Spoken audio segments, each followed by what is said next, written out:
Abrama road વિસ્તારમાં રહેતા યુવાન વેપારીએ પત્નીના ત્રાસને કારણે ઝેરી પી દવા મોતને વહાલું કર્યું છે। આ ચકચારી બનાવના યુવકના પિતાએ પુત્રવધુ અને એક વિધર્મી સહિત 7 વ્યક્તિઓ વિરુદ્ધ દુષ્પ્રેરણાની ફરિયાદ નોંધાવી હતી।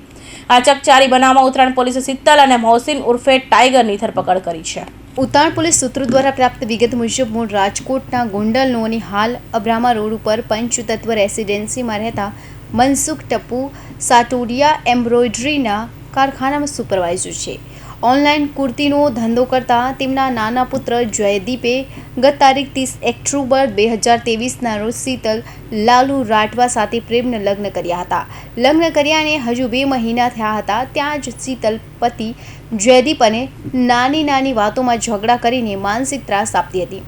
પતિને વાળ ખેંચીને માર મારતી હતી। શીતલ ત્યારબાદ અડાજણમાં રહેવા જતી રહી હતી। બંને વચ્ચે મનમેળ નહીં હોવાથી તારીખ 15 ફેબ્રુઆરી 2024ના રોજ છૂટાછેડા પણ થઈ ગયા હતા। તારીખ 2 મે 2025ના રોજ જયદીપ સાટોડિયાએ મોટા વરાછા દુખિયાના દરવાજે રોડ ઉપર હની બંગલોની ખુલ્લી જગ્યામાં ઝેર પી લઈને આપઘાત કર્યો હતો।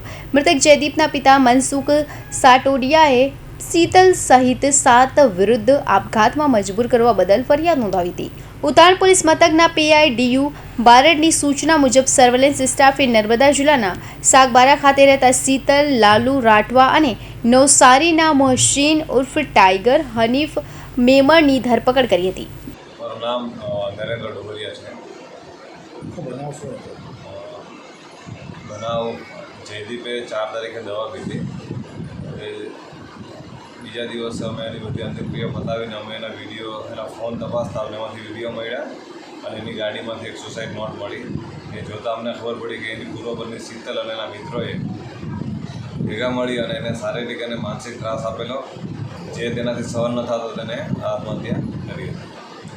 સુસાઇડમાં એને શું લેખો એ જ એના શીતલ અને તેના મિત્રો દ્વારા એને કેવી રીતે હેરાન કરવામાં આવેલો એ બાબતે એને બધું એમાં લખાયેલું છે। વિડીયો જે બનાવ્યા છે વિડીયો કેટલા બનાવ્યા છે અને ક્યારે ટોટલ એને 3 વિડીયો બનાવેલા છે। એક જે દિવસે અમે સુસાઇડ કરી એ દિવસનો છે અને 2 વિડીયોની પહેલાં એ 2 વિડીયો એવા છે ત્યારે પણ એને એટેમ્પ કરેલો પણ હિંમત નહીં થયેલી અને આ વિડીયો બધી જ વિગતો એને આપેલી છે કે કોણ કેવી રીતે હેરાન કરતું અને બધી જ માહિતી આપી। જયદીપની લાઈફમાં શીતલ કેવી રીતે આવી, કેટલા મહિના રહીને જતી રહી?